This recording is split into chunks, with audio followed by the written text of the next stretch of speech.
Welcome back to Living The Wiccan Life. In part 2 of our episode, we speak with Babalawo, Odi-Leke, and Kulevich Ifa-Bi. The Babalawo will speak about how he came to Ifa, about Ifa's origins as an African religion, and growth into a global religion. Ifa is a very ancient religion which is much misunderstood in modern society. The Babalawo will speak about Ifa believers' hopes for greater acceptance and understanding in the future. I'm sure that you'll enjoy this interview. Hi, my name is Alan Kulevich, but my title is Babalawo. Odi-Leke is my sign in Ifa, and my name in Ifa is Ifa-Bi, which is Ifa is born with me. Let me ask you about Afro-diasporic religion in general and the different branches of it. Very good. The branch that I practice is either Lukumi or partially Yoruban. I'm initiated through the Lukumi system. What it is, to explain completely, is that the Orishas were a religion that actually came out of Western Africa and Nigeria. The Yoruban people are the most, is where the home of this religion comes from. They have Orisha worship, and also they pray for their ancestors, the Egun, and their own Ori. But with the transfer of the Orisha worship throughout the world, it has picked up several different names. Orisha worship in Cuba is considered Lukumi, the actual name for it, and that's why I said I am initiated through the Lukumi system. There's also several other branches throughout the world, but the other nameable one is in Brazil, which is Candomblé, but it is a worldwide religion. Orisha worship, the quickest way to kind of relate it for people who do not understand it, is kind of like in the Catholic system. They're kind of like angels. Okay, the best way to explain it. In the system, we don't directly pray to God. God has so much to take care of in the universe that we go to his the Orishas, which are like his assistants. There's 200 Orishas on the right-hand side, 201 Orishas on the right-hand side of God, and there's 201 Orishas on the left-hand side of God. But in total, there is only 401 Orishas. Eshu, which we can delve into, but Eshu is the one Orisha that can go on the good side or the bad side of God. The 201 Orishas on the right-hand side are like Eshu, Shango, Obatala, different Orishas of the light. The Orishas on the left-hand side of God are considered like death, sickness, loss, problems, negativity. And as I mentioned, 201 on the right, 201 on the left. The one variance, the one that goes between both, is Orisha Eshu, because he is the messenger. He can bring good as well as bad. So, would it be fair to say that Orisha worship is found everywhere that people from Africa have settled? Yes, easily.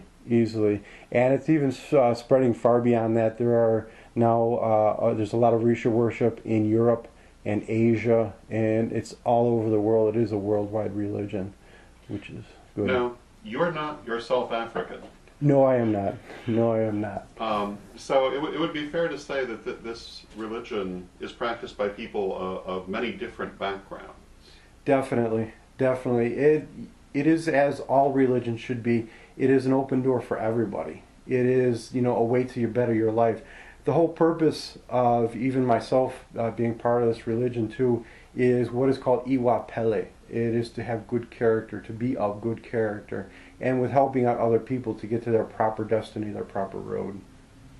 How did you come to this path? Within my own life, as everybody who finds religions, I had about 12 years ago, I was in the military, and I had been through some very traumatic events. After coming out of the military, my life was completely unsettled, unstable, doing too many of the wrong things, leading too much of the wrong life.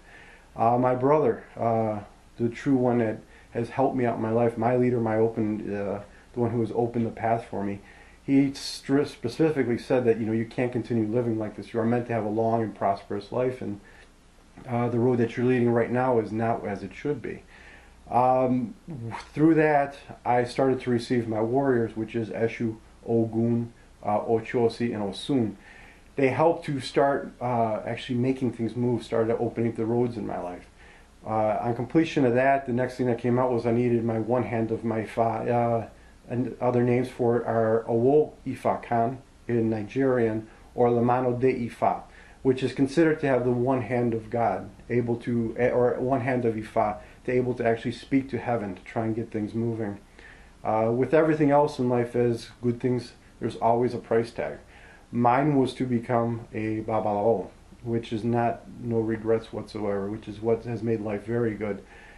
And it's kind of funny too, because even, moving towards Ifa was a hard road for me. It was some people look at where I sit now and they think that my life was always like this, and it absolutely was not. Ifa has brought me to a good plateau, to a good evenness in life. After a couple of years once I was initiated to Ifa, which happened in 2001, after that, my life started to get better. It got to the point where when I first received Ifa, I thought, well, I will be working Ifa for myself. Okay. But after a short period, after about 2 years of studying and laboring with Ifa and making things happen for other people, it got to the point where my own problems were like nothing. They were like only little speed bumps in the road. And I started to look around me and I saw the devastation that other people had, and it was my time to come forward and start helping other people. What special challenges do you feel that the Ifa community faces in the world today? And in truth, the biggest is stereotype. Absolutely stereotype. People see movies, and Hollywood has been extremely unkind to the religion, as they have been to many other religions, paganism, Wicca. I'm not bashing the message that they are conveying. I'm just saying the way that they are conveying it is absolutely wrong. It is not a religion of bloodthirst or anything of that manner. Sometimes there is animal sacrifice, which is used in order to try and clear problems in people's lives. At the same time, we're also elevating the animals that we use for sacrifice. But animal sacrifice is not the biggest part of it. It is just the fact of trying to bring people back to their true destiny. Everybody thinks they know their destiny, but only heaven truly knows what a person's destiny is. And this is not at all a new religion. It's a very old religion. There's a lot of I have nothing to actually on paper prove it, as any religion truly does not have. Nobody has any historical documents signed on the day that the religion started. But there's a lot of people that say that the Orisha worship was actually going on about 1,000 years or maybe 2 before even Christianity. Now, this movement originates in Africa, and I believe that you're one of several Babalawos who are working to bring over a group of Babalawos from Africa to the Chicago area for advanced teaching? Yes.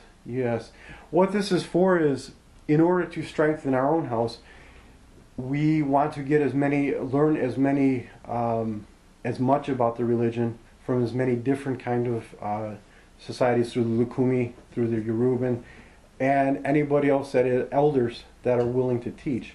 Because it is important to understand that whether I was practicing this, the religion here, or Florida, or Cuba, or Nigeria, or even Brazil, it's the fact that we're practicing it, and the more educated we can possibly be, the better I can make the life for my godchildren and the people around me.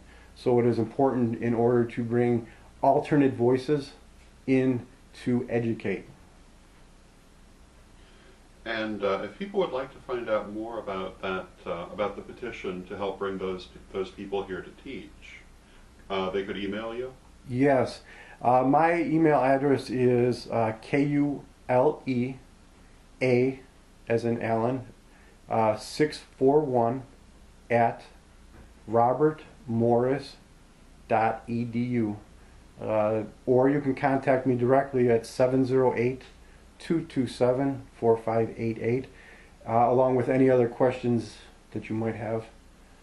And what would you like to see in the future in terms of the relationship between Ifa and the rest of the world? I'd like to see a lot more unity. I'd like to see a lot more understanding. As far as when I say unity, because no matter how you come to God or who your higher power is, it is a matter that we all need to work together, because it's for the common goal. I say with Ifa, that this is what has brought me to happiness, but this is not truly what, not this is not everybody's road. As long as everybody finds their road to the higher power, that's what is important. So as I say, unity, which will definitely come through education and understanding. As I always speak to my own godchild, the more educated you are about your ways of finding God, the stronger you will be, which is truly important to me. Is a Babalawo like the equivalent of a high priest, a bishop, or is there an equivalency? To that question, there is and there isn't. A Babalawo would be considered kind of like a priest. There are higher titles within the Babalawos. The Araba is considered the highest. There is an Araba in Ifa that is the world's highest Babalawo. He's typically the oldest, but there are many different titles within the religion as amongst the Babalawos, just to differentiate title. But Babalawo is the most common. If people would like to learn more about Ifa, are there any books or sources that you would like to recommend to them? Oh, definitely. A very good source as far as books is William Bascom. He is a prolific writer, and he is very exacting on the attention to detail for this religion. In addition, also John Mason. John Mason, I can't think of the names of the books offhand, but most anything written through John Mason is definitely a good source of information, as well as the internet. But just be very careful on the different sites in the internet, because some sites are very good and some sites are not so good. I can't think of any of the sites offhand, but the best source is always a teacher, a good teacher of the religion. Finally, if people would like to contact you, could I have you give your email address again? Definitely. My email address is KULEA, as in Alan, 641 at robertmorris.edu. Also, to my direct telephone number is 708-227-4588.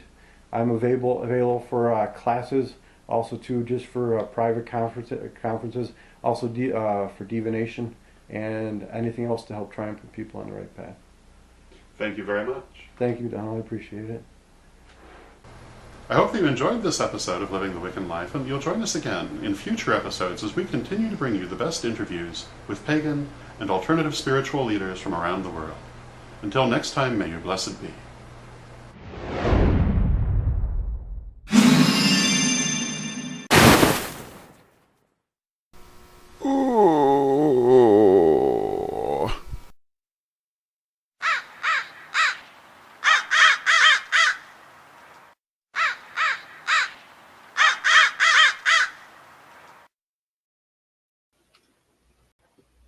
This October, the world of pagan voices comes together in one global gathering, the Pagan World Congress. 5 days, over 100 hours, speakers, rituals, music, and town halls streamed across the world. Join the conversation, shape the future, be part of history. The Pagan World Congress, October 9th through 13th, 2025. Online at paganworld.co.